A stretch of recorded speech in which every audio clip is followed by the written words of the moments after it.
ఓం అనే శబ్దాన్ని ప్రశాంతమైన వాతావరణంలో కూర్చుని లయబద్ధంగా ఓ 15 నిమిషాల పాటు ఉచ్చరిస్తే శరీర అంతరాళాల్లో జరిగే మార్పులు, తద్వారా కలిగే ఆరోగ్య ప్రయోజనాలు ఏమిటో చూద్దాం.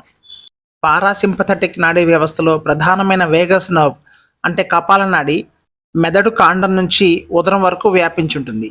శరీరంలో ఇది హార్ట్ బీట్ రేట్, రక్తపోటు, జీర్ణక్రియ, శ్వాసక్రియ, రోగ నిరోధక ప్రతిస్పందనలు వంటి అసంకల్పిత విధులను, శరీరంలో ఇంకా అనేక విధులను నియంత్రిస్తుంది.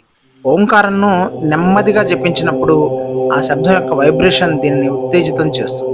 ఎడ్రినల్ గ్రంథుల ద్వారా మెదడులో ఉత్పత్తి అయ్యే కార్టిసాల్ అనబడే స్ట్రెస్ హార్మోన్లు శరీరంలో గుండె వేగం మరియు రక్తపోటును స్థిరంగా ఉంచటం, రక్తంలో గ్లూకోజ్ స్థాయిలను మరియు కొవ్వు ప్రోటీన్ల వినియోగం, శరీరంలో ఇన్ఫ్లమేషన్ని తగ్గించటం, సర్కాడియన్ రిథమ్ని మెయింటైన్ చేయటం, ప్రమాదకరమైన పరిస్థితుల్లో శరీరం స్పందించేలాగా అంటే ఫైట్ ఆర్ ఫ్లైట్ మోడ్లోకి తీసుకుని వెళ్ళటం, ఇంకా రోగ నిరోధక వ్యవస్థను నియంత్రించడం వంటి అనేక శారీరక ధర్మాలు నిర్వహిస్తుంది.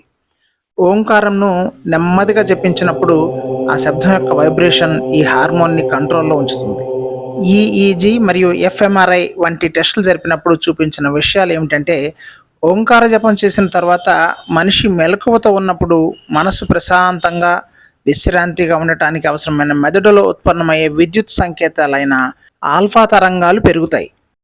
అలాగే భావోద్వేగాలు, భయం, దూకుడు, జ్ఞాపక శక్తి, మానసిక ఒత్తిడి వంటి వాటిని నియంత్రించే మెదడులోని అమిగ్డాలా అనే న్యూక్లియల సమూహం యొక్క చురుకుదనాన్ని కంట్రోల్లో ఉంచుతుంది.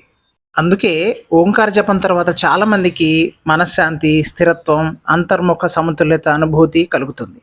ఓం శబ్దంలోని ఆ, ఉ, మా అనే ధ్వనులలోని ప్రత్యేకత ఏమిటి?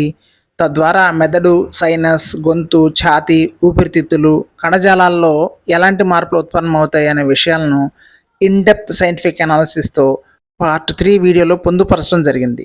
తప్పక చూడండి. ఈ వీడియో నచ్చినట్లయితే లైక్ చేయండి, షేర్ చేయండి, నా ఛానల్ను సబ్స్క్రైబ్ చేయండి.